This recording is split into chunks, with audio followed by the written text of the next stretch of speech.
Buenas tardes, chicos, ¿me escuchan? Sí. Sí,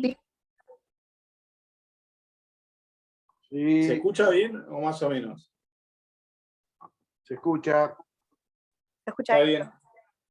bien. ¿Saben qué les voy a pedir? Que habiliten la cámara.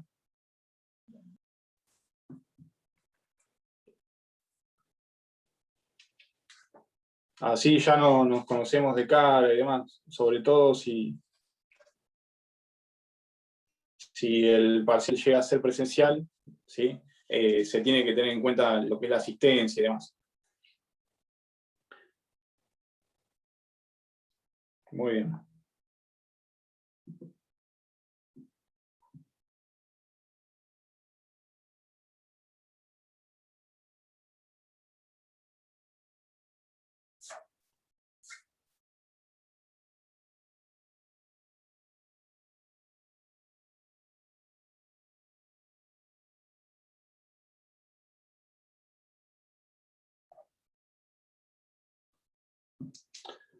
Muy bien.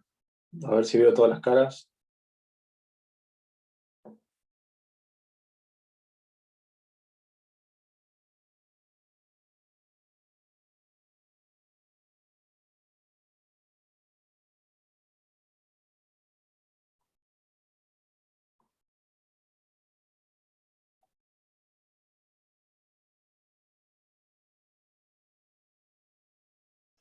Muy bien. Bueno, si quieren ya podemos arrancar, chicos, ¿sí? Ustedes tuvieron clases con el doctor Taz ayer, ¿no? Seguramente sí, lo que deben, Sí. seguramente lo que deben estar viendo con él son lo que son los delitos contra la libertad y demás, ¿sí? Nosotros, a medida que vayamos avanzando con delitos contra el patrimonio, vamos a tener una figura que es el delito de robo agravado con el resultado muerte, que es el artículo 165, ¿sí? El 165 tiene cierta complejidad porque hay que, digamos, tener las pautas o conocer qué lo diferencia del artículo 80, inciso 7, que es uno de los homicidios agravados. ¿Sí? Pero bueno, cuando lleguemos a esa figura, van a ver la complejidad que tiene y les vamos a dar algunas pautas para que ustedes sepan diferenciar una figura de la otra. Yo se los marco para que lo aprovechen al titular cuando tengan clase, si les llega a dar el artículo 80, inciso 7, que le pregunten sobre la distinción o la diferencia que puede haber con el 165, ¿sí? Muy bien. Eso por un lado. Yo no sé si les marcó la forma en la que va a ser el parcial ya. No, ¿les dijo algo el doctor Taza sobre la modalidad en la que se va a llevar adelante el parcial? no, dijo que va a ser, que él cree que va a ser virtual. Sí. No dijo, y dijo que capaz nos mandan algunos casos, pero no dijo todavía bien cómo va a ser, Sí, porque dijo que si era presencial cambiaba la forma, pero que él lo quería hacer virtual. Lo dijo en las sí, sí. dos clases que tuvimos. Bueno, eso es una cuestión que vieron que esto, o sea, yo no sé si ven las noticias y demás, pero es como que esto va cambiando día a día, ¿sí? Al principio del cuatrimestre, antes de que empezaran las clases, existía la posibilidad de que los parciales fueran escritos y que fueran presenciales en la facultad, ¿sí? Si los parciales se tomaban de esa forma, digamos que tenían una forma de, o sea, los parciales iban a tener una modalidad de examen, ¿sí? Que iban a hacer preguntas de desarrollo y demás. Al ser virtuales, porque es la nueva posibilidad que se está abriendo ahora, son casos a resolver, chicos. ¿Sí? Son casos a resolver y además también se toman algunas preguntas de múltiples choice. Los casos, si bien no son fáciles y tampoco son tan difíciles porque son algo intermedio, quizás se les complica a ustedes porque no están acostumbrados a llevar lo que es la norma o el análisis ya sea de la materia que están estudiando a un caso práctico, ya sea en materia civil, en materia de derechos reales, contratos o lo que fuera. ¿Sí? Nosotros lo que vamos a hacer durante la cursada es acompañarlos a ustedes, brindándoles casos para que ustedes los puedan resolver. Y sobre esos casos que nosotros les presentemos, ustedes van a poder realizar las consultas que consideren pertinentes para aclarar, ¿sí?, la forma de resolver, o para ver en qué se equivocaron o cómo lo pueden encarar, ¿sí?, cómo pueden encarar la solución, en qué tienen que hacer hincapié para resolver una cuestión de subsunción y demás, ¿sí? Lo importante que tienen que tener en cuenta ustedes al momento de resolver, si se les presenta un caso, es la fundamentación y la argumentación, ¿sí? Ustedes tienen que ser coherentes. Cuando van a resolver un supuesto, tienen que ser coherentes, ¿sí? Si ustedes están defendiendo una postura que adoptan y los argumentos que ustedes desarrollan hacen todo en referencia al delito de hurto, ¿sí?, no pueden concluir diciendo que están en presencia del delito de robo, ¿sí? Tienen que ser consecuentes con la argumentación que ustedes utilicen y con las distintas premisas que vayan analizando para resolver, ¿sí?, la situación que se les presente.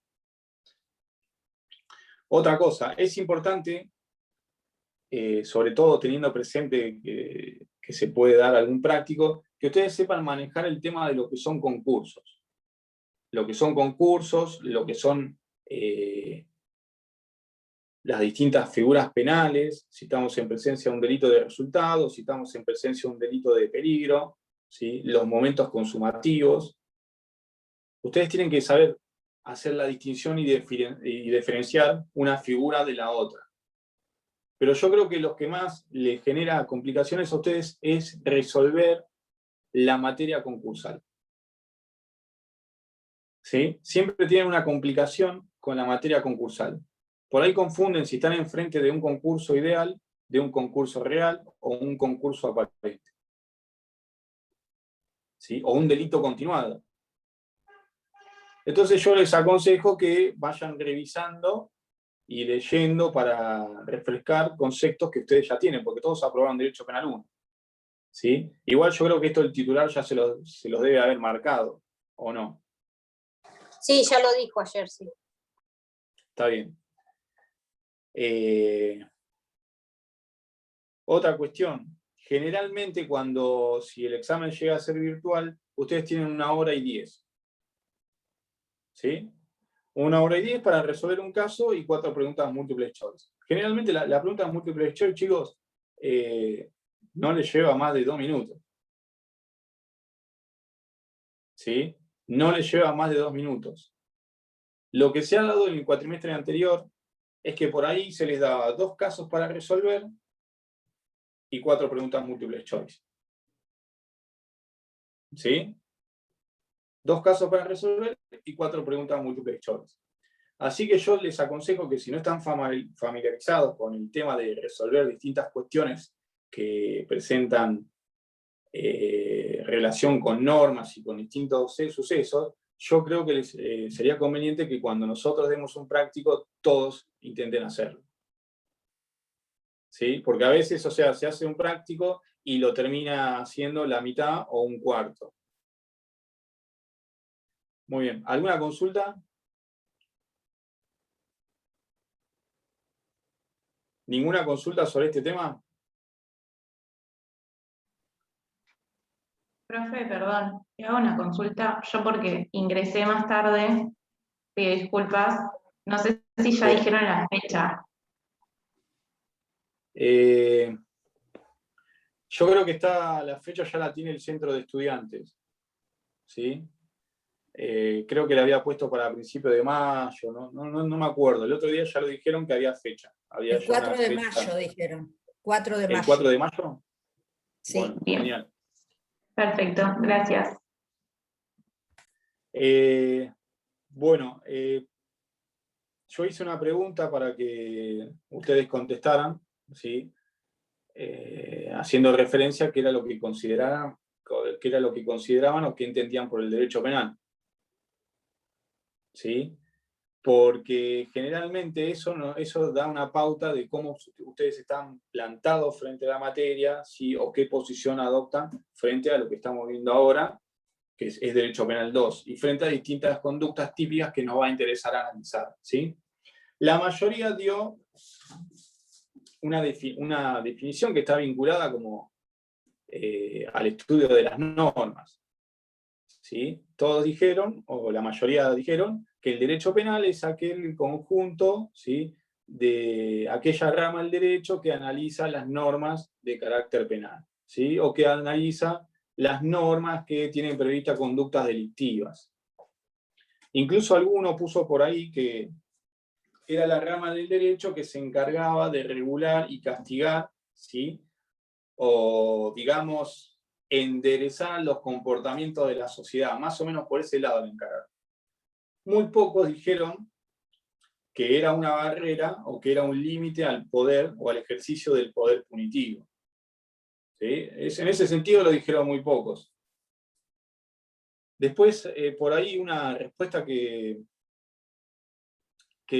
fue medio interesante, sí, que utilizó el término heterojustificantes. ¿Sí? No entendí muy bien eso. La respuesta decía, según las teorías heterojustificantes, la cual los estados occidentales de derecho utilizan. No entendí muy bien a qué se refería con el término heterojustificantes, pero quiero hacer una aclaración. El derecho penal existe en todos lados, ¿sí? Ya sea en Occidente o no. El derecho penal en cada parte del mundo o en cada país es aplicado, ¿sí? Tiene distintas modalidades. Algunos, por ejemplo, si ustedes leyeron la obra de Zaffaroni, van a ver que les va a decir que el derecho penal es un limitante al ejercicio del poder punitivo. ¿Sí? Es una barrera al ejercicio del poder punitivo. Por ahí, en alguna charla de verano, él planteaba una visión desde otro lado. Desde una visión crítica diciendo, guarda, por ahí el derecho penal, y esto sí está más cercano a lo que dijo la mayoría, por ahí el derecho penal es aquella rama del derecho, ¿sí? Es aquella rama del derecho que determina, ¿sí?, que determina los casos en los cuales el Estado va a hacer ejercicio del poder punitivo, o va a ejercer el poder punitivo. ¿Qué quiere decir con esto? En realidad el derecho penal le está garantizando al Estado, ¿sí?, le está garantizando al Estado cuándo va a poder hacer ejercicio del derecho penal. Que es una visión, o es, digamos, revertir la visión de decir que es un limitante. ¿Sí? Pero eso lo planteaba como una cuestión de un interrogante en una charla de carácter académico. Yo, más allá de que sí es cierto que es una rama del derecho, porque el derecho penal que es el derecho de las penas. ¿Sí? Como alguien dijo que penal, hacía una referencia a penas, derecho penal es el derecho de las penas. ¿Sí? Y tiene distintas facetas. Si nosotros tuviéramos que analizarlo y dividirlo en partes, diríamos, bueno, que la primera parte se encarga de los principios generales o los principios nucleares del derecho penal, que nos dicen qué es lo que se persigue, qué principios rectores o limitantes existen. Una segunda parte que va a hablar de las conductas que son perseguidas en el ámbito penal, y una tercera parte que nunca se ve, ¿sí?, que tiene vinculación con el ejercicio o que tiene vinculación con la imposición de penas. ¿Cómo vamos a imponer una pena? ¿Cuáles son los justificantes para, por ejemplo, un homicidio que tiene una pena prevista de cuánto? ¿De 8 a cuánto? De 8 a 25 años. A 25. Exacto. ¿Cómo hacemos para determinar una pena de homicidio de 8 a 25 años? ¿Por qué le ponemos 15 y no le ponemos 8? ¿O por qué le ponemos 15 y no le ponemos 25? Toda esa parte de análisis de imposición de penas es una rama del derecho que tampoco, no está muy justificada y no está muy explorada. Los autores no suelen escribir mucho sobre la determinación de una pena o la determinación de penas. De hecho, En la facultad ustedes tienen Derecho Penal 1, Derecho Penal 2, pueden llegar a ver criminología como una cuestión de relación con otra disciplina que es alternativa y que tiene cierta relación, pero no existe un Derecho Penal 3 referido a la imposición de penas. ¿O no? Pero bueno, también se podría hablar que ustedes van a ver en la última bolilla, creo que es la bolilla 25, que se hace referencia a delitos económicos, ¿sí? Que los delitos económicos tienen muchísimas particularidades, porque los principios rectores que rigen en la parte general frente a los delitos económicos se encuentran atenuados, ¿sí? Por ejemplo, ¿vieron que todos los delitos son prescriptibles? ¿O no? Sí, sí. Supuestamente el plazo máximo, salvo, yo no estoy hablando, saquemos los delitos de lesa humanidad que son imprescriptibles. ¿Sí? Saquemos los delitos de lesa humanidad que son imprescriptibles. Pero en general, la mayoría de los delitos prescribe a los 12 años. ¿Sí?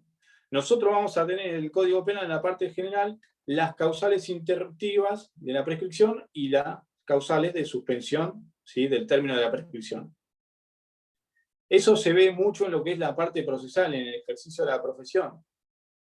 ¿Sí? Alguno podría llegar a decir, bueno, pero los 12 años contemplados no sucedieron o no caicieron, ¿por qué? Porque hubo una causal suspensiva, porque hubo una causal interruptiva y se tiene que volver a comenzar a contar los plazos.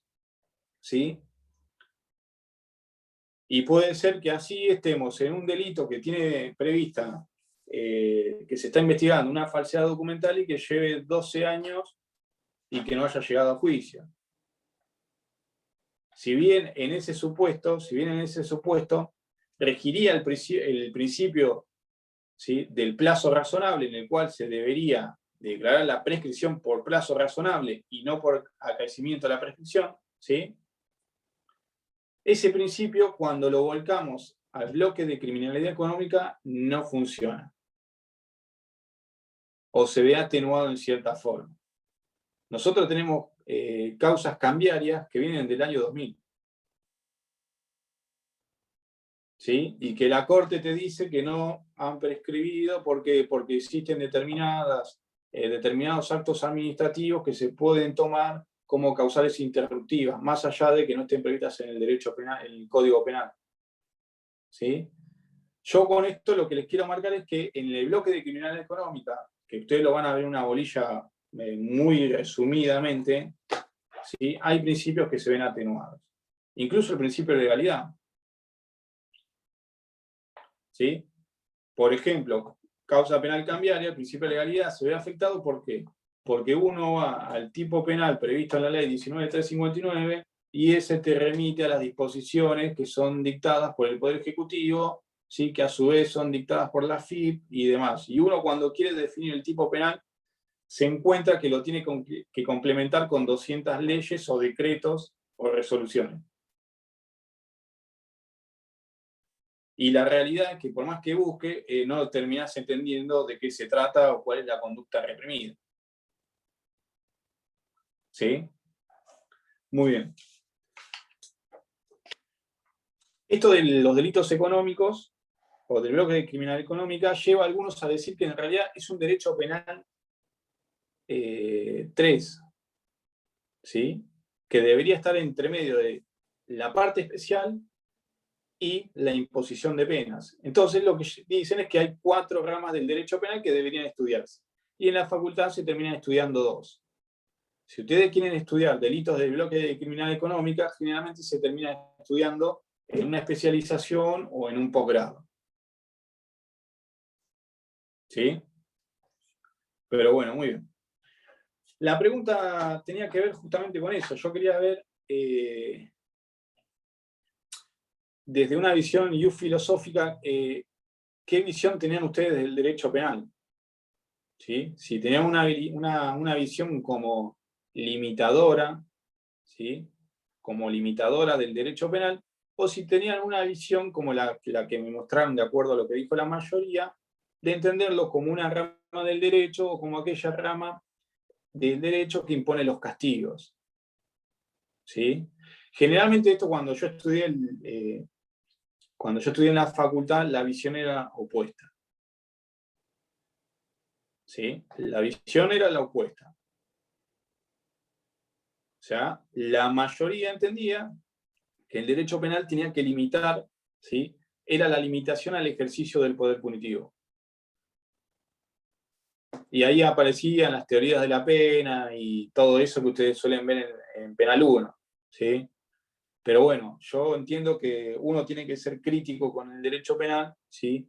Tiene que entender y que saber dónde están los límites para el ejercicio del poder punitivo, ¿sí?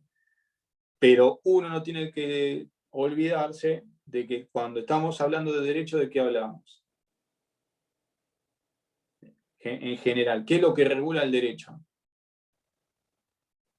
¿Qué opinan ustedes? Las La normas. conducta humana. Está vinculado con las conducta humana. conductas humanas, ¿sí? Está vinculado con las conductas humanas y a lo largo del tiempo siempre hay un desarrollo, ¿sí? de lo que una sociedad entiende que debe ser castigado y hacia dónde va. ¿Sí? Hace 20 años atrás, fotocopiar un libro era un delito. Ahora, si ustedes ponen en internet, qué sé yo, el libro de Donna y le van a aparecer los 5 tomos, están todos escaneados. ¿Sí?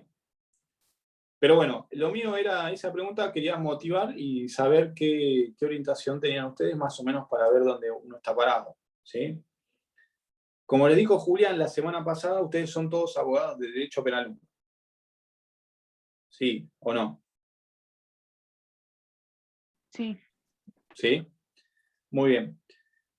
Cuando nosotros entramos en el análisis de los delitos en particular, ¿qué es lo que estamos analizando o qué estamos estudiando? ¿Qué es un delito? ¿Qué es un tipo penal?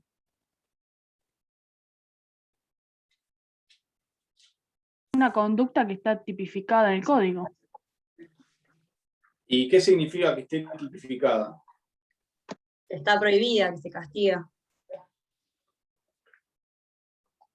Pero ¿por qué se castiga? Por ser antijurídica. Bien. Pero más allá, ¿no hay conductas en el ámbito civil que estén prohibidas y que son antijurídicas? Que están en el Código Penal. Pregunto, ¿no? En el Código Civil, supongamos, la realización de un contrato, vieron que los contratos antes se establecían determinadas pautas que no podían ser materia de cláusulas contractuales. Estaban prohibidas por la moral y las buenas costumbres. ¿Sí?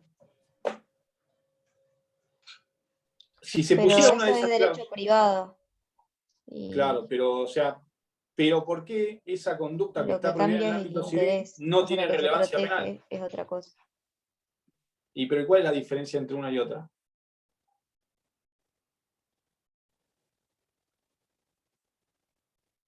Que El uno, grado de el civil, afectación va sobre jurídica. ¿Cómo? El grado de afectación a un bien jurídico. ¿Alguien dijo algo Perdón, más? no sé si se escucha porque a mí se me corta mucho. A ver, decime. Que lo que cambia es lo que se protege. En el derecho privado se protege siempre, bueno, a quienes quieren contratar, y en el derecho público, en este caso penal, se busca una sociedad mejor. Bueno, depende de la teoría. Sí. No.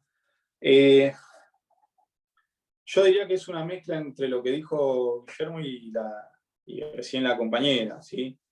O sea, es el Estado el que va definiendo qué intereses, ¿sí? Qué intereses le interesan, valga la redundancia, ¿sí? Qué intereses, o mejor dicho, qué bienes jurídicos le interesa proteger a través de una sanción penal, ¿sí?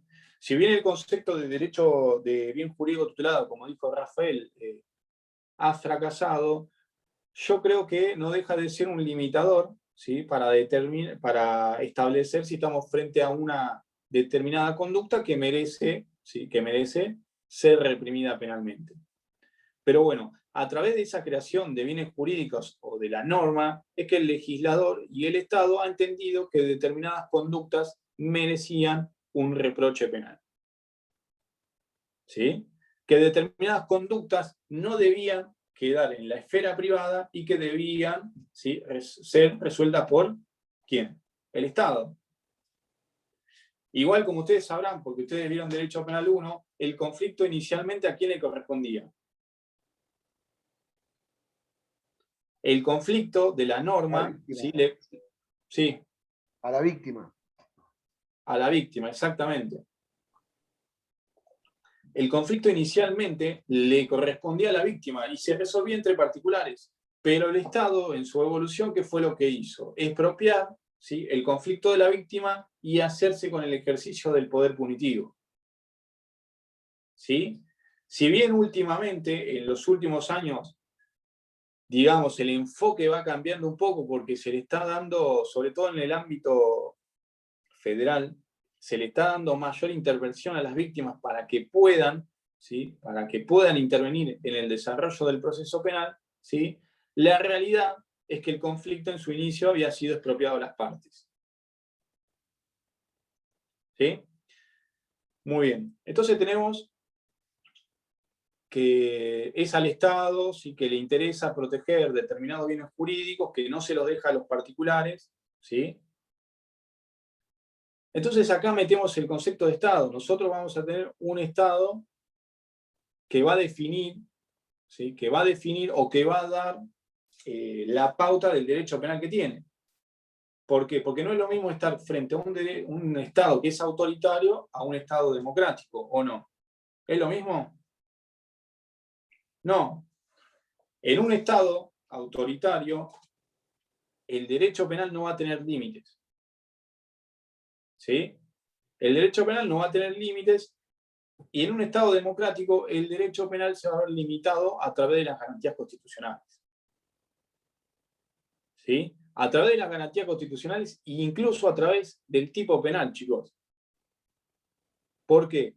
Porque el tipo penal, ¿sí?, supongamos el artículo 162, ¿sí?, el artículo 162 es la primera limitación al poder punitivo del Estado.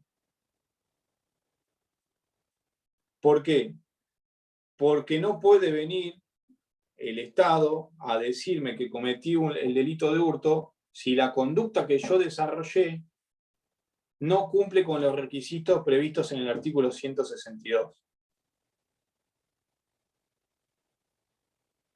Si el Estado quisiera atribuirme el delito de hurto, ¿sí?, supongamos, dice que yo cometí el delito de hurto sobre una cosa inmueble, yo lo que le voy a decir es que existe una violación al principio de legalidad. ¿Por qué? Porque el delito de hurto se comete sobre cosas muebles. Entonces, cuando uno estudia un tipo penal, lo que está viendo es cómo funciona el principio de legalidad. ¿Por qué? Porque por eso se hace tanto hincapié, van a ver que en el examen, y sobre todo en las clases, se hace muchísimo hincapié en los requisitos que tienen las figuras penales. ¿Por qué? Porque para que te reprochen la conducta de una figura penal, se tienen que cumplir con el tipo objetivo y con el tipo subjetivo que tiene previsto la norma. Si no se cumple con eso, la conducta es atípica y el Estado no te puede someter, no te puede juzgar. ¿Sí? Muy bien. La semana pasada también hablaron con esto vinculado un poco al principio de legalidad y a una visión crítica, ¿sí? Crítica, pero cuando nosotros decimos crítico es haciendo ejercicio de lo que son las garantías constitucionales. ¿Sí? O sea, haciendo un ejercicio y haciendo que las normas penales y garantías constitucionales se cumplan. A eso nos referimos con una visión crítica. ¿Sí? Bueno, el doctor Julián les hablaba un poco de una mirada crítica y demás. Y yo creo que medio al pasar habló un poco de la evolución, porque hizo una mención al finalismo y demás. ¿Sí? Esto se lo mencionó porque ustedes creo que estudian Zaffaroni en Derecho Penal 1. ¿Siguen estudiando Zaffaroni? Bueno, muy bien. Van a ver que Zaffaroni no es la única posición, sino que también tienen posiciones como la de Roxin o Jacobs. ¿Sí? Las posiciones sobre todo la de Jacobs, es un poco más extrema que la de Roxin. Y mucho más, ni hablar, que la de Zaffaroni, que está tomada de Betz. ¿Sí? Es un finalismo, una cuestión finalismo. Toda esta evolución de las distintas normas o de las distintas teorías de la parte general para aplicar el derecho penal tienen que ver con lo que fue la Segunda Guerra Mundial. ¿Sí? El punto de inflexión fue la Segunda Guerra Mundial, que eso hizo acudir a estas teorías que ustedes vieron en la parte general. Junto con estas teorías, podemos decir que de manera paralela van las corrientes criminológicas. ¿Sí? Ustedes de las corrientes criminológicas van a ver que se hablaba de la escuela positivista, en la cual te decía que determinados sujetos, ¿sí?, al tener determinadas características, seguramente estaban determinados a delinquir. Esto les suena alombroso y demás, ¿o no? Muy bien.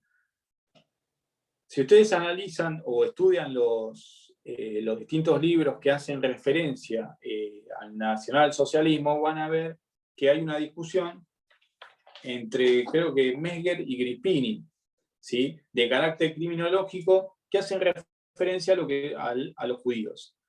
Lo que en definitiva sacaban, en conclusión, es que los judíos estaban determinados, ¿sí?, estaban determinados a delinquir o a ser enemigos del Estado alemán.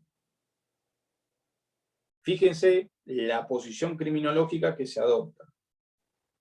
¿Sí? O sea, entre esa posición criminológica y la del Lombroso casi que no existen diferencias. Te dice que dos personas están determinadas biológicamente a delinquir o a ser enemigos del Estado alemán en el caso de los judíos. En base a todo eso, es que el Estado alemán empieza a desarrollar distintas normas o distintos paquetes de derecho penal. ¿Sí? A ustedes lo que les tiene que quedar claro es que no es que en el Estado o en el nacionalsocialismo de un día a la mañana se dijo, che, eliminemos a este sector de la sociedad o vamos a inoculizarlos de la sociedad, ¿sí? ¿Por qué? Porque son enemigos. No, eso no funcionó así.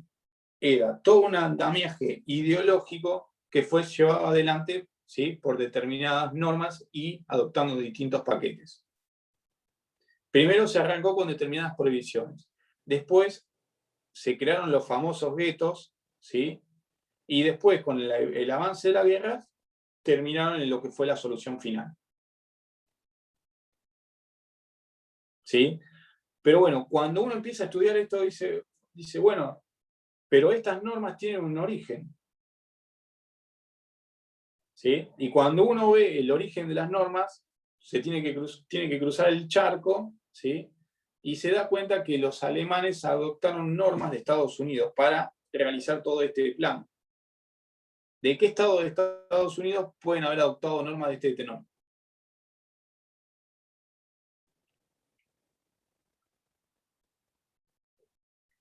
¿Qué opinan Estados ustedes? del sur. Exactamente. Las normas que adoptaron en la Alemania nazi son las normas de segregación de Mississippi. ¿Sí? Tomaron como un modelo las normas de segregación del estado de Mississippi. Y el famoso traje a rayas y los tatuajes con números, lamentablemente es un invento argentino. Eso no sé si lo sabían ustedes. Bueno, el traje a rayas y los números tatuados es un invento argentino. ¿Por qué? Porque Argentina en la etapa previa, ¿sí?, era precursora en la escuela positivista de criminología. Si ustedes van a Capital, ¿vieron el hospital de clínicas, toda esa zona, que hay edificios grandes y que hay muchos hospitales? ¿Sí? Era por todo esto. O sea, Argentina en ese momento era precursora en la escuela positivista.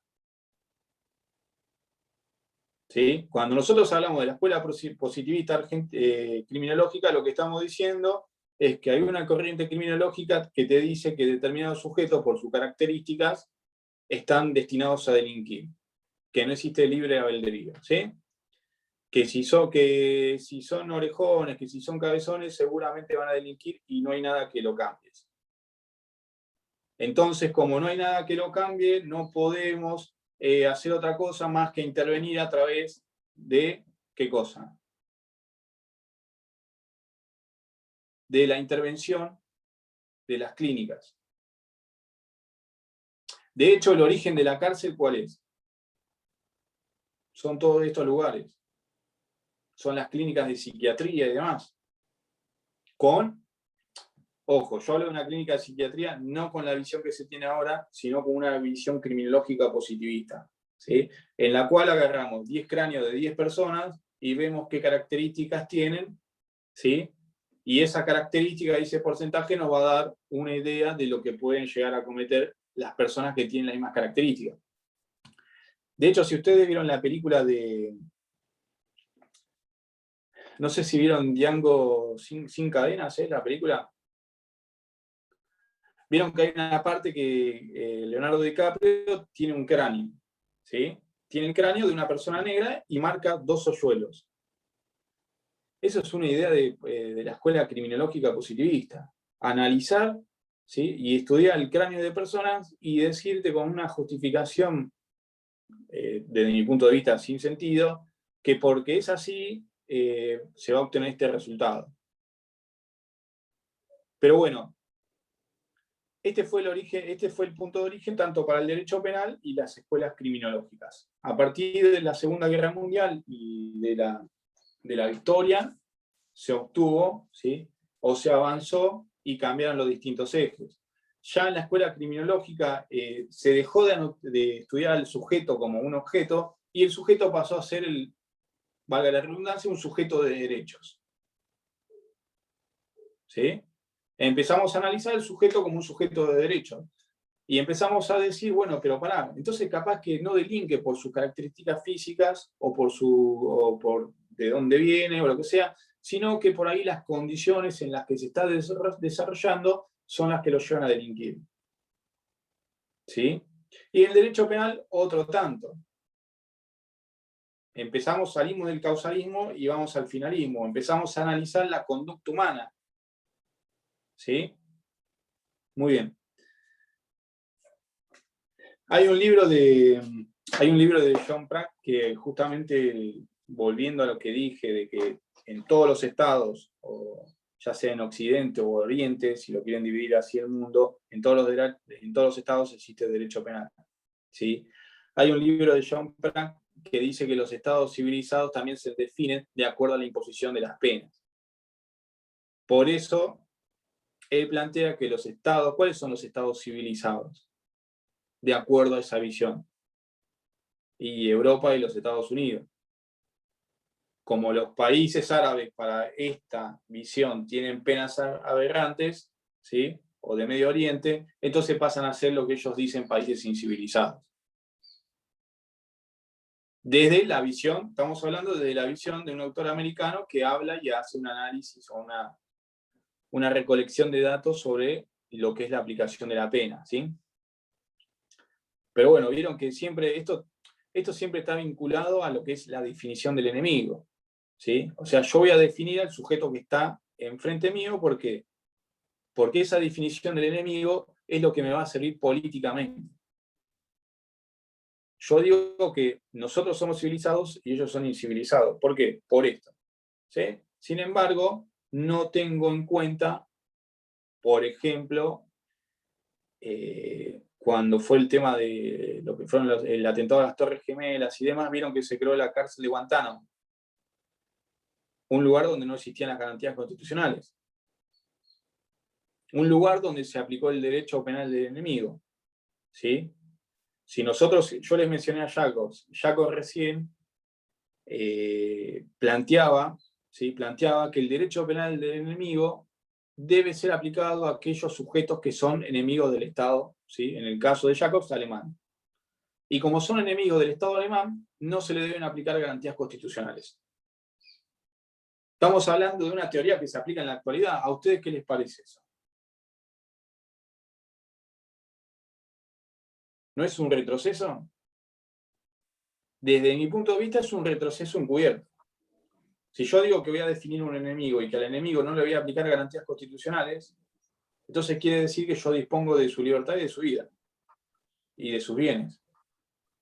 ¿Cuál es el límite en ese supuesto?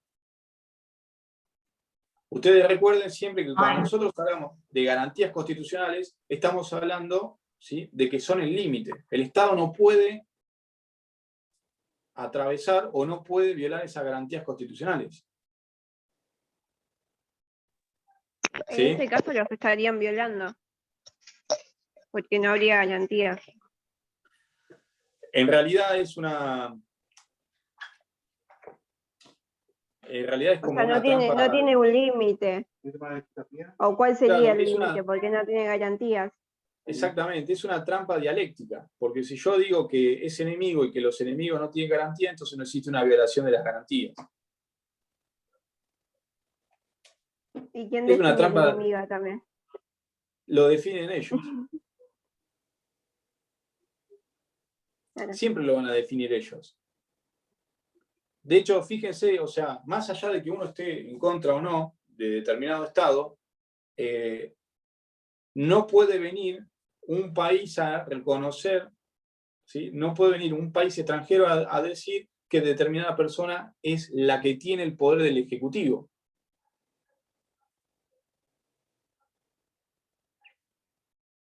Estoy haciendo referencia a un país sudamericano, o sea, que un Estado extranjero te diga, no, este no es el presidente, es esta persona. Entonces, es un precedente. Cuando ustedes vean derecho internacional público, ¿sí?, tengan en cuenta esto. El derecho internacional público se rige en primer término por la costumbre, después por las leyes y los tratados. Entonces, cuando uno genera costumbre, ¿sí?, genera obligaciones y derechos que juegan y que juegan en dinámica en el ámbito internacional. Entonces, si se siente un precedente en el cual un Estado puede reconocer quién es el presidente de otro país o quién es el representante, es muy peligroso. Porque el día de mañana ese mismo Estado te puede decir, no, mira, desconocemos que la persona que fue votada en este Estado es el presidente y nos gusta más aquel.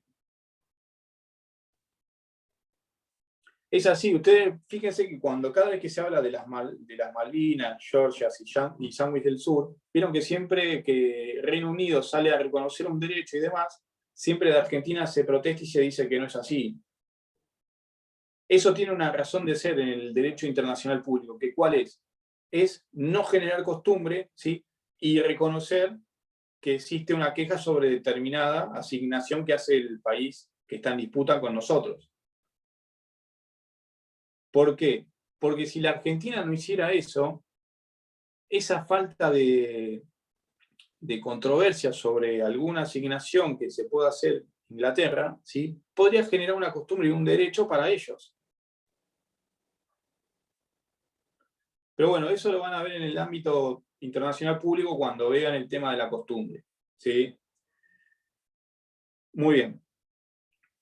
A nosotros nos interesa, los viernes vamos a ver todo lo que son delitos contra la propiedad, o mejor dicho, contra el patrimonio, ¿sí? Ustedes van a ver que en el blog tienen un apunte subido, que está visible, que es la parte general, ¿sí?, del delito de hurto y los hurtos agravados, ¿sí?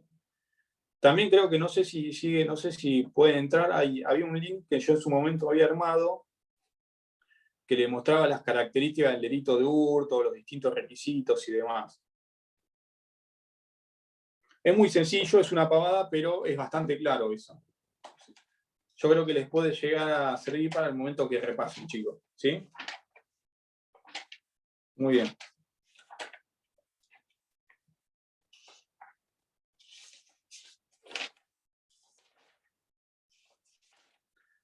Muy bien.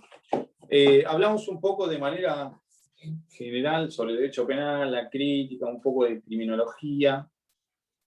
A mí me gusta hablar de esos temas, me encanta. Dijimos un poco del Estado democrático, de estados autoritarios y demás, y llegamos a la parte que, o sea, desgranando, vamos a lo más finito. Nosotros en Derecho Penal parte 2, ¿qué es lo que estudiamos? Dijimos. conductas que le interesan, ¿sí? Que le interesa punir, o que le interesa reprimir, o que le interesa castigar al Estado, ¿no? Muy bien. Esas conductas, ¿qué características, o mejor dicho, qué cualidades tienen?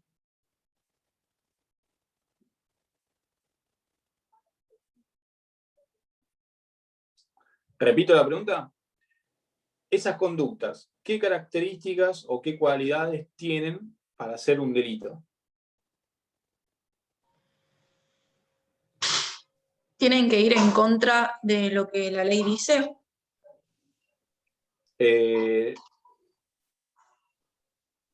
Ahí dijeron antijurídicas, pero voy más a lo específico. ¿Se acuerdan cuando Que estudiaron generan un derecho? daño. Jurídicas típicas y culpables. Exactamente, ¿sí? Típicas, ¿qué más? Conducta típica, ¿qué más? Antijurídica, Típica, culpable, Antijurídica y impunible culpable. puede ser. antijurídica y culpable, ¿sí? Muy bien. Entonces, tenemos que una conducta es típica, antijurídica y culpable. Si tiene todo eso, ¿es un delito o no? Sí, es un delito. Es un delito entendido de manera simple, sin ninguna crítica sobre la culpabilidad y demás, ¿sí? O sin la crítica referida que si no se puede imponer una pena, por más que cumpla con los estratos anteriores, no sería un delito. Eso no nos interesa a nosotros ahora, porque nosotros nos vamos a detener en dos estamentos, ¿sí? La conducta, ¿cómo tenía que ser? Típica y Reprochable. antijurídica. Saquemos, vamos a ir uno por uno. Vieron que cuando ustedes estudian Zaffaroni, les habla de la teoría estratificada, ¿sí? Nosotros estudiamos el delito de una manera estratificada. Dijimos que cada uno de los estratos, una de las cualidades, primero teníamos la conducta y las cualidades serían típica, antijurídica y culpable, ¿sí? Esta conducta, ¿cómo tiene que ser? Voluntaria, involuntaria. ¿Cómo sería? ¿Al derecho penal le interesan las conductas involuntarias? No, No, porque tiene no que ser sería voluntario. una conducta. Tiene que ser voluntaria y tiene que tener conocimiento. ¿Eso? Eso podría estar más en otro extracto, ¿sí? Está más vinculado, como lo decís, en el tipo subjetivo dentro de lo que es la tipicidad. Ustedes, cuando nosotros empezamos a estudiar la teoría estratificada, hablamos de que las conductas tienen que ser libres, ¿sí? Las conductas tienen que ser libres, tienen que ser voluntarias. Eso es lo que nos interesa. Tienen que ser desarrolladas, ¿sí? Con libertad, tienen que ser voluntarias. Si nosotros tenemos, por ejemplo, el típico caso, no sé, alguien viene, me empuja a mí, yo caigo sobre otra persona y le provoco lesiones, ¿sí? ¿Me pueden hacer responsable a mí por las lesiones que produje o que se provocaron? No. O en ese caso, ¿qué les decían en ese supuesto? Que yo estaba actuando como ¿qué? Como fuerza irresistible exterior. Había una fuerza irresistible que era, que se realizaba sobre mí, pero que yo estaba utilizando estaba actuando como una cosa. Claro. ¿Sí? No tenía voluntad. Entonces, como yo no tenía voluntad, no me pueden reprochar penalmente a mí, sino al sujeto que fue el que me empujó. ¿Sí?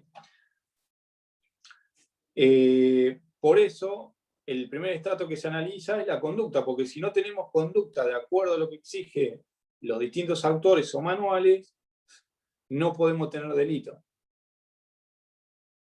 ¿Sí? Van a ver que, de acuerdo a lo que ustedes lean, ¿sí? Les van a hablar de distintas teorías y demás. Lo importante es que ustedes sepan lo básico sobre la conducta, que tiene que ser libre, voluntaria, que el ser humano no debe actuar como una masa mecánica, ¿sí? Eso no interesa, sino lo que les acabo de decir, que sea libre, voluntaria, ¿sí? Eso es lo importante. Profesor, capaz Sí. que me estoy confundiendo con civil. ¿Era intención, discernimiento y voluntad? También, eso también va a estar dentro de la conducta, ¿sí? Yo no lo quise mencionar para que no lo confundieran con la tipicidad en el aspecto subjetivo que tiene que ver con el conocimiento de la voluntad. Pero son elementos exigidos o requeridos cuando hablamos de conducta, ¿sí? Muy bien. Tenemos el primer extracto. Decimos, bueno, ya sí, está claro que tenemos una conducta humana. Tenemos una conducta humana. Muy bien. ¿Cuál es el segundo aspecto o cuál es la cualidad que tenemos que estudiar ahora? La antijuricidad. Tiene que ser típica. Tiene que ser típica, ¿sí? Ustedes recuerden, chicos, que el análisis estratificado tiene una razón de ser. Primero va la conducta, después va la tipicidad, después va la antijuricidad y después, por último, va la culpabilidad, ¿sí? Tiene que ser típica. ¿Qué significa de esto que sea típica? Que debe encuadrar en la descripción que hace el Código Penal, Exactamente. en el tipo penal.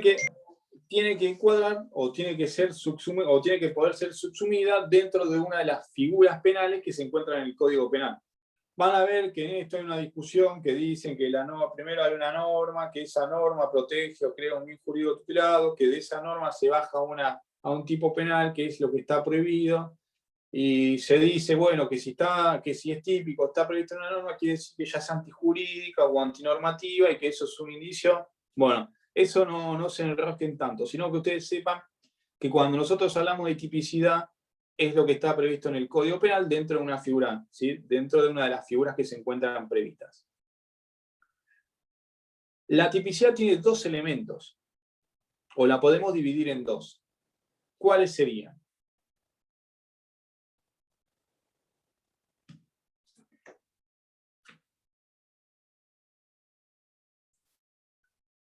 Dijimos que tenemos conducta, ahora estamos dentro de la tipicidad, ¿sí?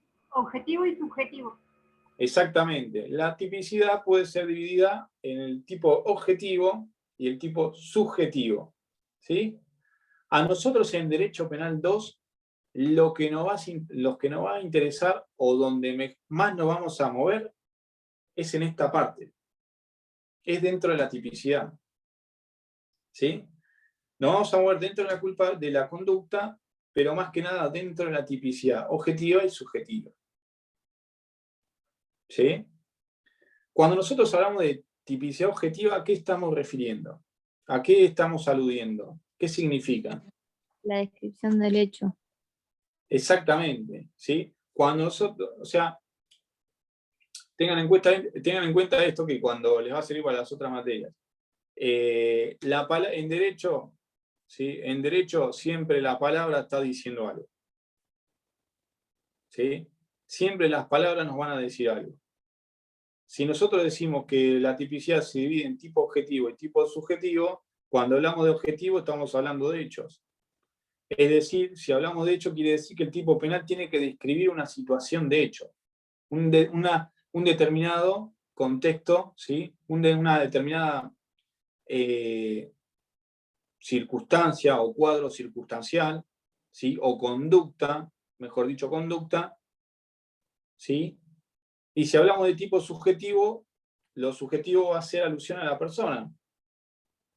Es decir, cómo esta persona desarrolló esa conducta, cómo se paró frente a la conducta. Si fue voluntaria, no fue voluntaria. ¿Sí? Y cuando ustedes estudien el tipo objetivo, el mismo estudio de la norma les va a decir si la conducta puede ser solamente dolosa o si admite la fase culposa. ¿Sí? Es decir, el tipo objetivo les va a marcar las características y los requisitos que se necesitan para hablar de determinado delito. Pero también de eso se va a desprender si la conducta puede ser cometida de manera dolosa o de manera culposa. ¿Sí? Si el tipo penal no tiene prevista la manera culposa, ¿qué es lo que va a pasar? Si yo vengo y les digo, chicos, el delito de hurto, ¿sí? El delito de hurto admite la forma culposa, y ustedes van al Código Penal y leen los distintos autores y le dicen que solamente se puede cometer el delito de hurto con dolo directo, y yo vengo y les digo que se puede cometer de manera culposa, ¿qué me van a decir ustedes? Y si no hubo dolo, es atípico. Si no hubo dolo, es atípica. ¿Sí? Que la figura de hurto no tiene prevista la forma culposa.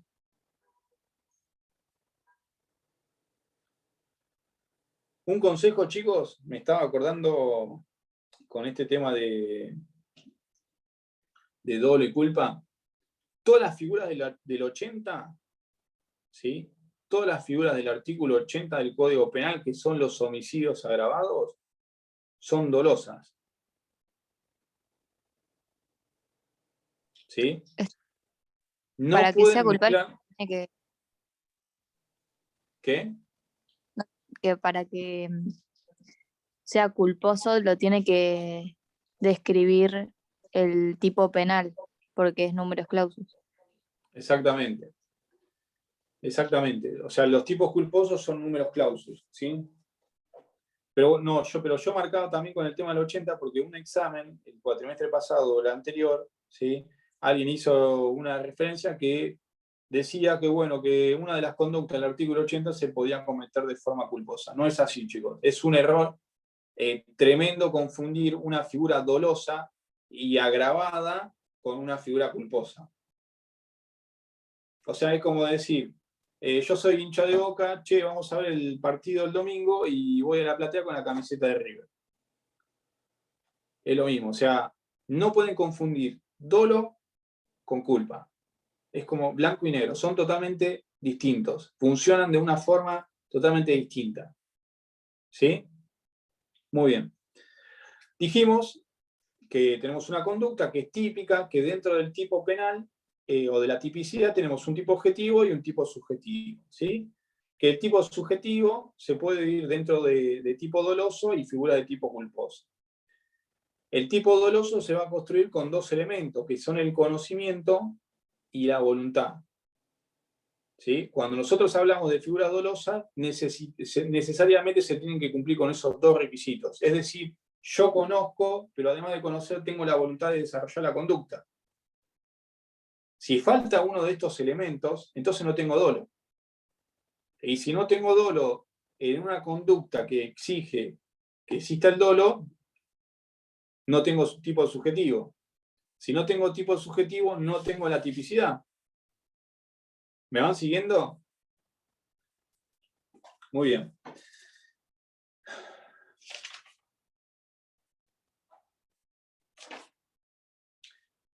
Nosotros vamos a ver delitos contra el patrimonio, ¿sí? Van a ver que el apunte les marca el primer término, el problema que existe en referencia a lo que es el bien jurídico tutelado, ¿sí?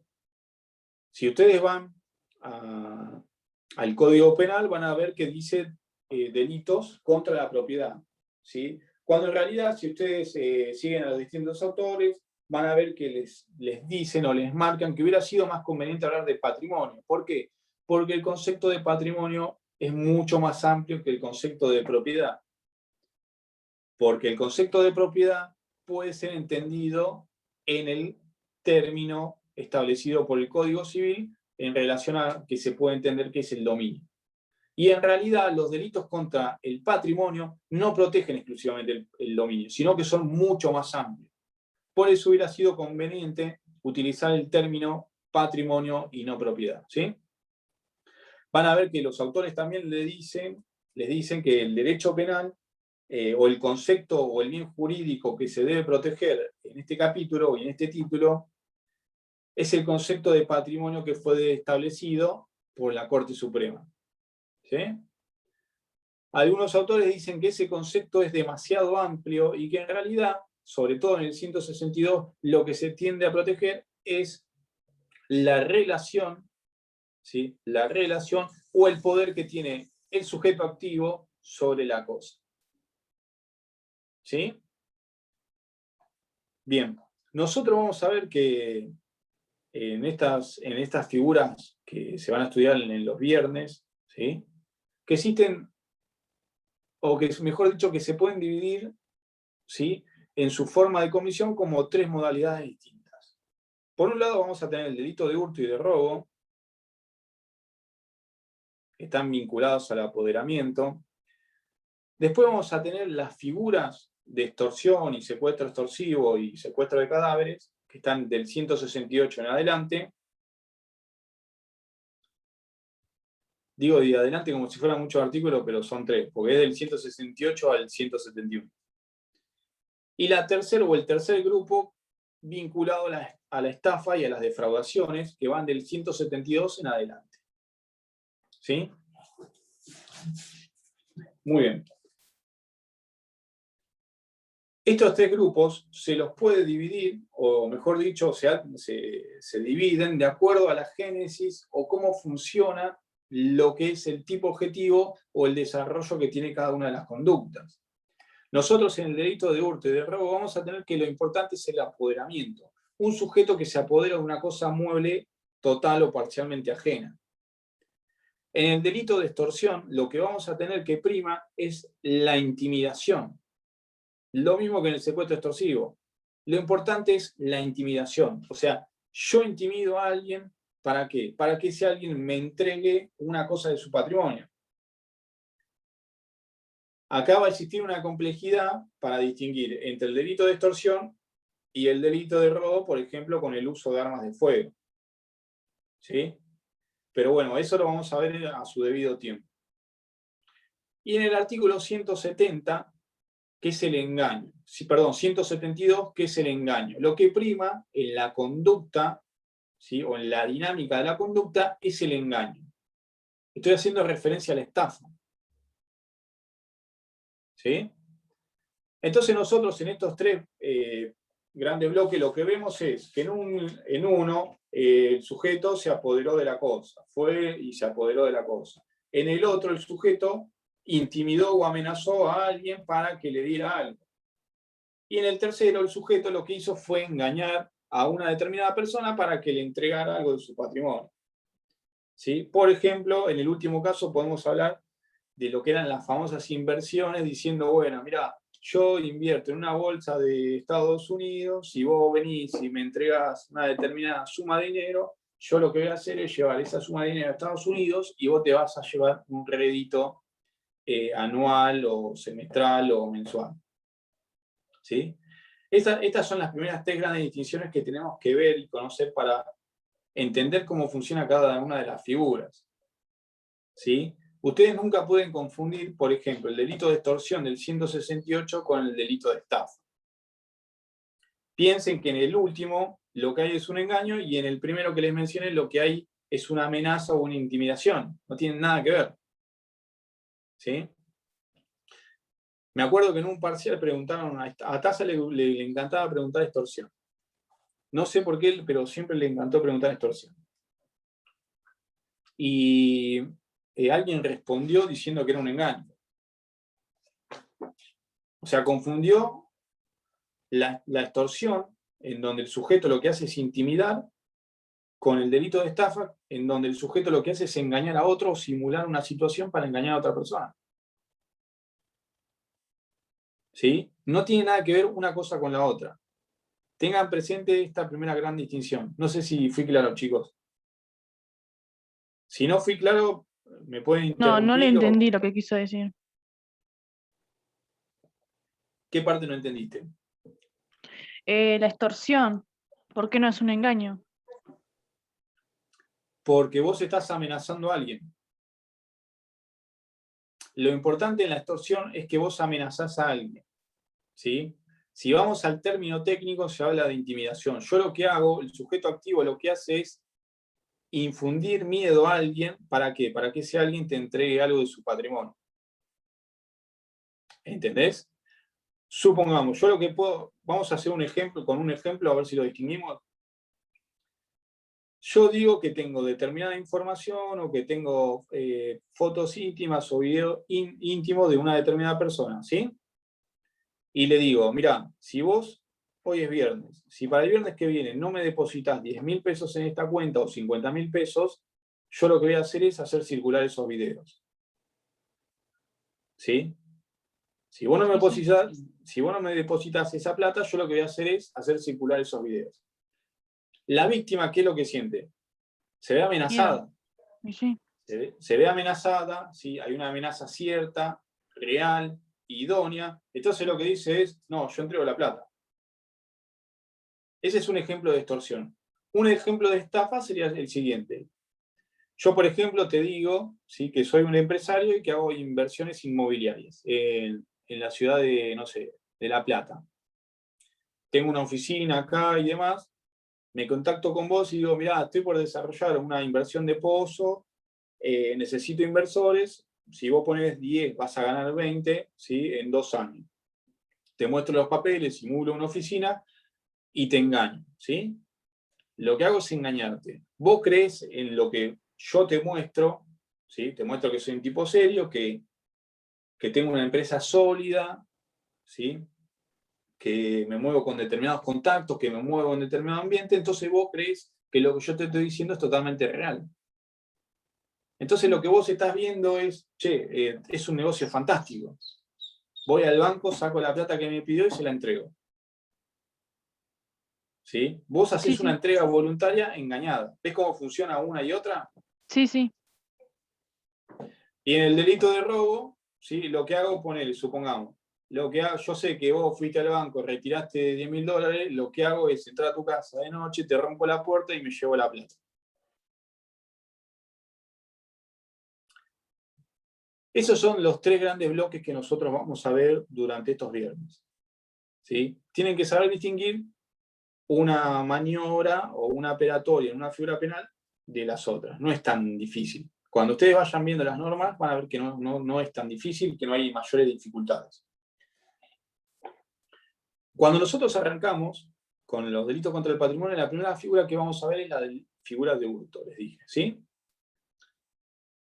El hurto está previsto en el artículo 162, que dice que será reprimido con prisión de 1 mes a 2 años el que se apoderare ilegítimamente de una cosa mueble, total o parcialmente ajena. ¿Sí? Fíjense que la norma dice el que se apoderare ilegítimamente de una cosa mueble, total o parcialmente ajena.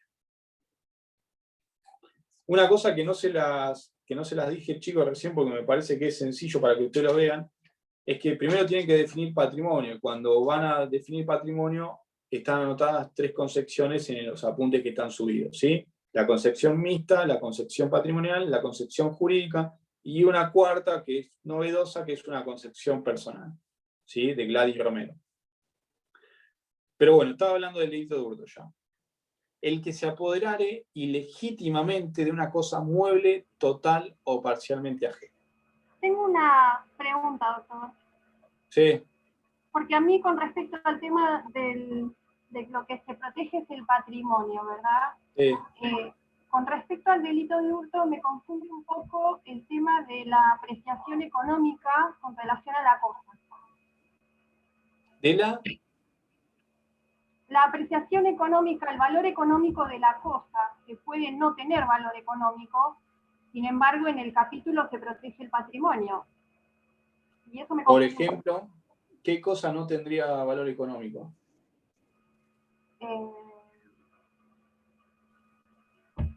A ver, del apunte. Me confundió esto del apunte. A ver qué puede ser. ¿No? Algo Mirá, que tiene un valor para mí sentimental. Por ejemplo, una carta. ¿se puede cometer el delito de hurto en una carta?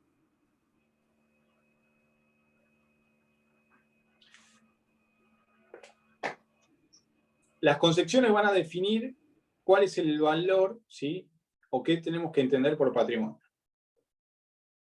Si ustedes ven, van a ver que tiene una concepción jurídica que dice que el patrimonio o la propiedad es todo aquello que está bajo, digamos, que pertenece a una determinada persona. Esa es la concepción jurídica. Después tenemos la concepción económica que te dice, no, patrimonio es todo lo que tiene un valor económico. Ambas son criticadas por distintas cuestiones. Supongamos, la concepción económica te dice, no, pero pará, si nosotros decimos que pertenece al patrimonio de la víctima todo lo que tiene un valor económico, se puede llegar a determinadas circunstancias que son irrazonables o que harían expansión del derecho penal que no debería ser tal. Por ejemplo, si yo adopto la concepción económica, podríamos tener un caso muy disparatado. Supongamos que yo fui a una comisaría, me robé una cantidad X de armas, me las llevo a mi casa, y un mes después entran a mi casa y se llevan las armas. De acuerdo a esa concepción, yo podría ir a la comisaría denunciar, che, me acaban de robar las armas. ¿Y pero de dónde las sacaste vos? No, yo se las robé a la comisaría. ¿Sí? Entonces, ¿entienden? Ese concepto es irrazonable. Amplía demasiado el espectro de protección. ¿Por qué? Porque lleva al derecho penal a proteger situaciones ilegítimas e ilegales. Si yo me robé una bicicleta y después me la roban, ¿qué les parece a ustedes que vaya a la comisaría y denuncie que me robaron una bicicleta que yo robé primero? Entonces lo que se hace y lo que se entiende es que la concepción más adecuada es la mixta, ¿sí? En donde el patrimonio está dentro de una persona, ¿sí? Y ese patrimonio ingresó a la persona bajo determinadas características. Y ahí es donde también se dice que no todo el patrimonio debe tener un valor económico. Por eso una carta misiva, ¿sí? O una carta o un recuerdo familiar, a pesar de que un papel no tiene demasiado valor, sí tiene el valor que exige el artículo 162. Y por lo tanto, si alguien se roba una carta, también podría cometer el delito de hurto.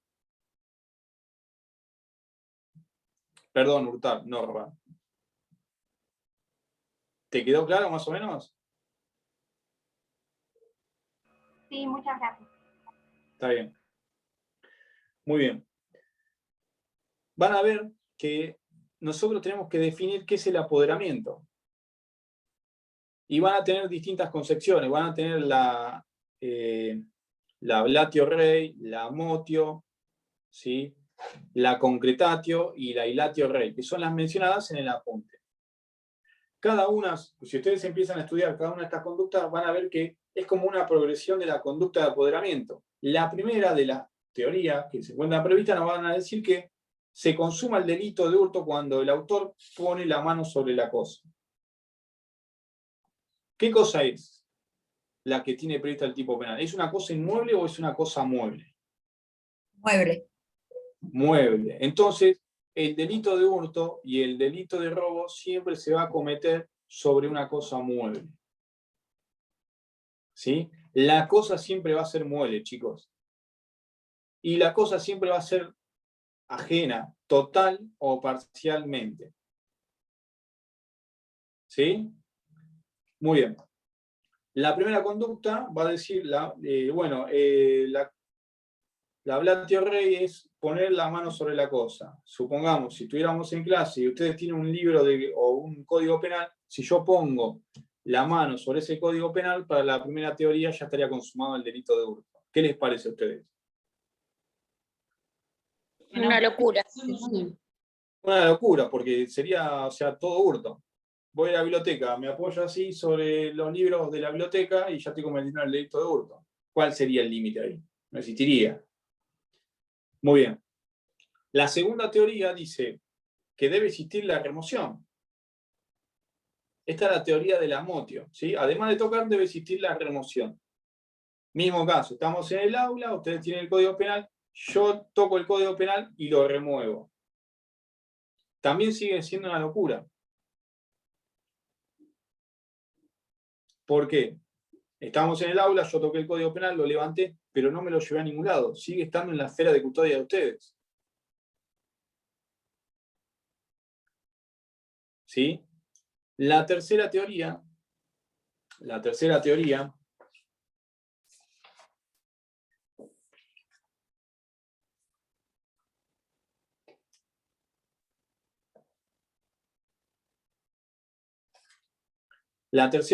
lo que exige es que además de tocar la cosa, removerla, el sujeto, ¿sí?, la saque de la esfera de custodia del sujeto pasivo. ¿Sí? El concepto de esfera de custodia es un concepto de referencia que va a estar definido en el caso concreto. Vamos al mismo ejemplo. Estamos en el aula, yo toco el Código Penal, lo remuevo y lo saco de la esfera de custodia de cualquiera de ustedes, del que sea el dueño. ¿Sí? Y la última teoría, que es la Ilatio Rey, nos dice que esa cosa debe ser llevada a un lugar seguro. ¿Sí? Saqué el Código Penal, lo saqué de la esfera de custodia y me lo llevé a la vuelta a la facultad para entregárselo a otra persona. Van a ver que, o sea, hay alguna otra teoría más mencionada, ¿sí? Y demás que no, me parece que no tienen mayor relevancia. Pero van a ver que, por ejemplo, en el ámbito argentino se redujo a dos. ¿Sí? La teoría de la disponibilidad y la teoría de la posibilidad física de disponer de la cosa. Perdón, la teoría del desapoderamiento es la primera. Y la segunda es la teoría de la posibilidad física de disponer de la cosa. En la primera lo que se exige es el desapoderamiento. ¿Sí? Yo lo que hago es desapoderar y me apodero de la cosa, ¿sí? Y en ese momento, al realizar esos dos actos ya estaría consumada. Van a ver que ustedes, por ejemplo, yo no sé si en los apuntes está citado un caso de Creus, analizando esta teoría, decía, bueno, supongamos que estamos en un tren, una mujer lleva una cartera, viene un sujeto, ¿sí? Le saca la cartera, estaría desapoderando, ¿sí? Estaría desapoderando a la víctima y se estaría apoderando la cartera. Para esa posición estaría consumado el delito. ¿Sí? Para una segunda teoría, el sujeto debería tener la posibilidad de disponer de la cosa, aunque sea por un instante.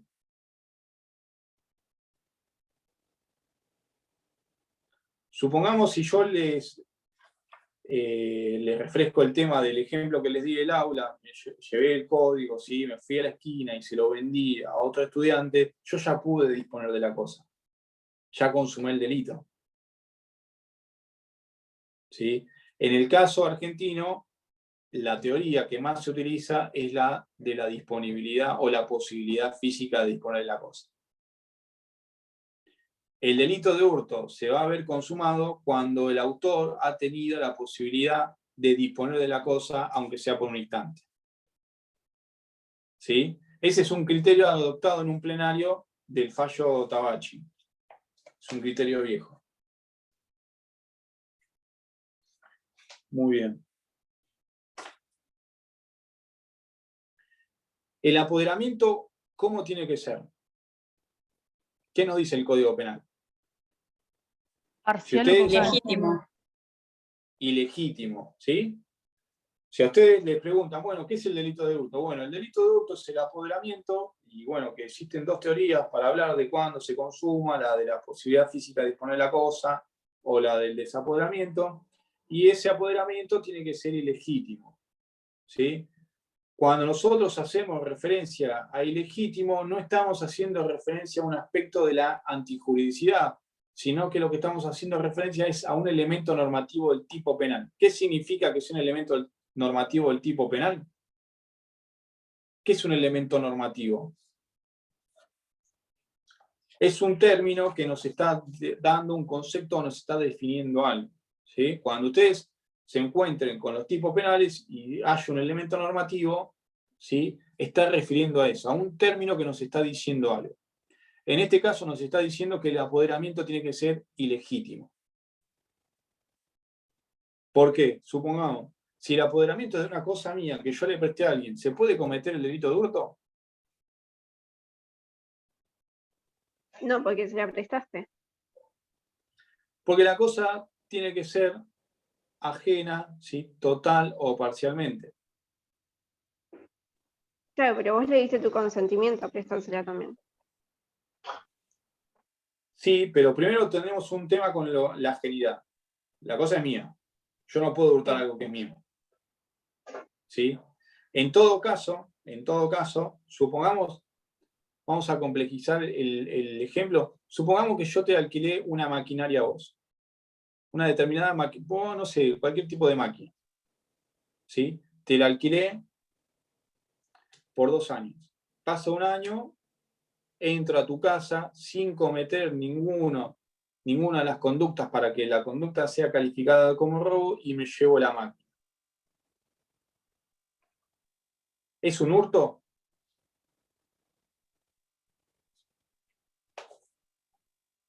No.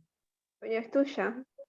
En todo caso estarías incumpliendo el contrato, pero sigue siendo tuya. No sería un hurto. En todo caso, sí, la cosa es mía. ¿Sí? De acuerdo a las características, puede ser que estemos frente a una defraudación.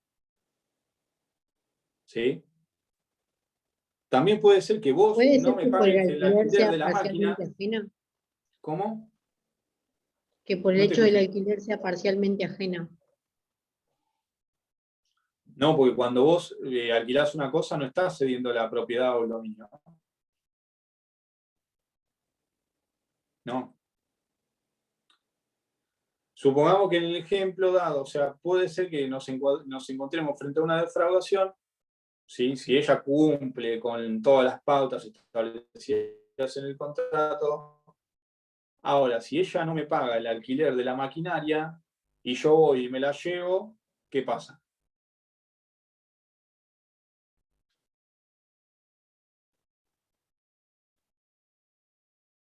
Ella no me cumple el contrato. Yo le alquilé una máquina, me pago el primer mes y hace 6 meses que no me paga. Voy y me la llevo. ¿Estamos dentro de la figura de hurto? No, porque es tuya. No, Y yo quizás tampoco estemos dentro de una defraudación. Porque yo no te estoy, o sea, en todo caso te estaría defraudando yo, porque no estoy cumpliendo con el pago. Pero por eso, pero lo importante que sepan acá es, ¿sí? Es que el apoderamiento siempre tiene que ser ilegítimo. Si hay alguna circunstancia que justifique ese apoderamiento, vamos a caer fuera del tipo penal. Y si caemos fuera del tipo penal, estamos hablando de tipicidad. ¿Sí? Muy bien. El delito de hurto siempre va a caer sobre una cosa mueble. Siempre es sobre una cosa mueble. ¿Sí? Yo no sé si en el Código Civil antes se hablaba de que había cosas inmuebles que eran por acepción. ¿Se acuerdan? O el término, o la cuestión de la escritura. La escritura en el Código Civil antes era un inmueble, era considerado un inmueble la escritura de propiedad. ¿Cómo es ahora?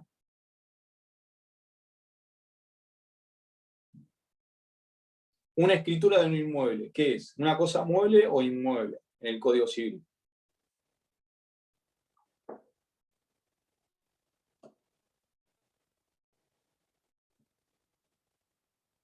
¿Alguien que responda o se anime?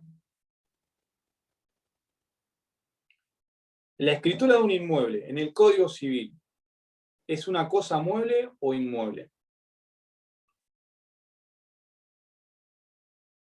Yo creo que hoy es una cosa mueble. O me la puedo llevar, la puedo trasladar. Es interesante lo que dice la compañera. Antes una escritura en el Código Civil era considerada una cosa inmueble, ¿sí?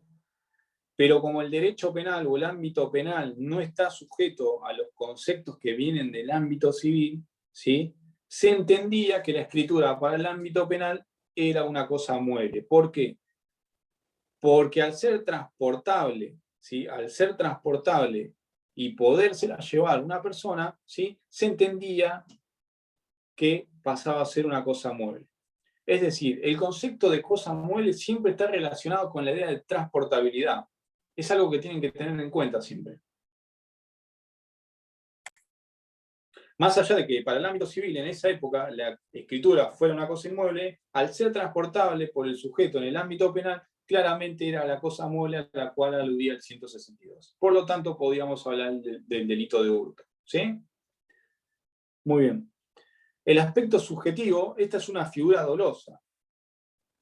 El autor tiene el conocimiento de que se está apoderando de manera ilegítima de una cosa mueble que no le pertenece, ¿sí? Y además de tener ese conocimiento, lo lleva adelante la conducta. Es decir, tenemos los dos elementos del tipo subjetivo. El conocimiento, el cognitivo, ¿sí? Y el volitivo. Por lo tanto, se ha configurado el dolo. Si yo tengo el conocimiento de la voluntad de apoderarme de una cosa mueble que no me pertenece, claramente la figura, ¿sí? Cumple con el tipo subjetivo. Por lo tanto, estamos frente a la figura del artículo 162. ¿Sí? Muy bien. Van a ver que por ahí, tengan en cuenta esto, chicos, si se les presenta un caso, lean bien cada una de las circunstancias que se detallan. ¿Sí? Lean bien cada una de las circunstancias que se detallan.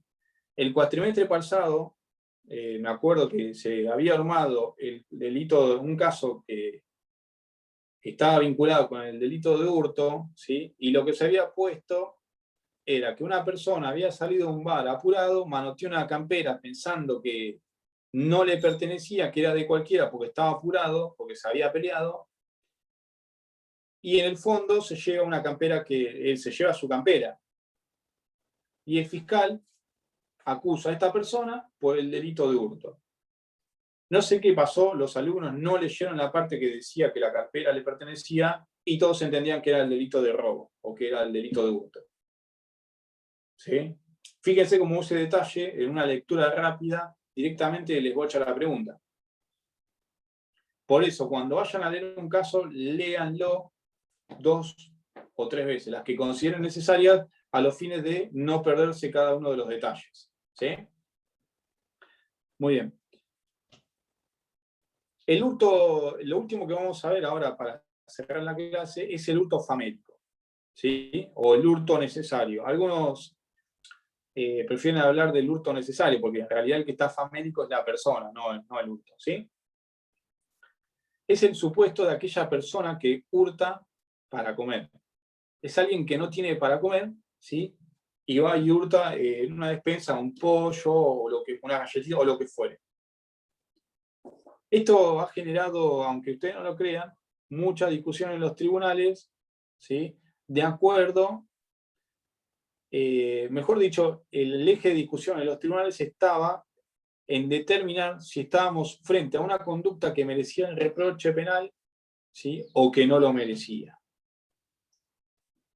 ¿Qué es lo que hacían para discutir? Era el caso de una persona que se había robado el pollo de una cadena de discos, ¿sí? O de un hipermercado y demás. Una de las posiciones decía, el disvalor de la conducta, ¿sí? El disvalor de la conducta debe ser considerado. Si yo evalúo el disvalor de la conducta, ¿qué es lo que voy a tener en este caso? ¿Sí? Supongamos, una persona va al supermercado disco y se lleva un pollo. Si yo cargo las tintas sobre el disvalor de la conducta, ¿qué es lo que tengo?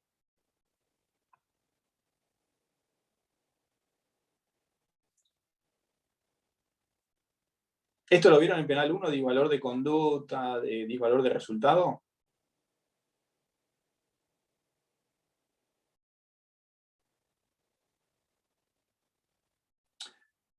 El disvalor... Me suena que es un injusto. Sí, va por ahí, va por ahí. En realidad lo que se hace cuando se analiza el disvalor de conducta es decir, mirá, no me importa si se llevó un pollo para comer, porque en definitiva la conducta es la de hurto, ¿sí? Y es la conducta que debe ser analizada. Entonces, en base a esa mirada, yo lo que voy a tener es una conducta típica. En la otra posición, que es la de disvalor de resultado, ¿sí? Lo que te van a decir es, mirá, el resultado de esta persona, ¿sí? El resultado es ínfimo frente al patrimonio de disco o de un hipermercado. Por lo tanto, no puede ser considerado típica. No existe una afectación al bien jurídico tutelado que necesite la intervención del derecho penal. ¿sí? Y en realidad lo que hace la mayoría es entender que existe un estado de necesidad que justifica el accionar. Y salen por ese lado, ¿sí? ¿Alguna consulta, chicos? No, por ahora no. Bueno, espero que les haya resultado claro y si no, bueno, me mandarán las consultas por mail o se quedarán en la siguiente clase que tengo que seguir hasta las 8 y bueno, ahí podrán emitir lo que consideren que les quedó un poco inconcluso o que les resulta medio complicado, ¿sí? Bueno, chicos, buena semana y nos vemos el viernes que viene. Hasta luego. Gracias, hasta luego. Gracias. Gracias. Chao.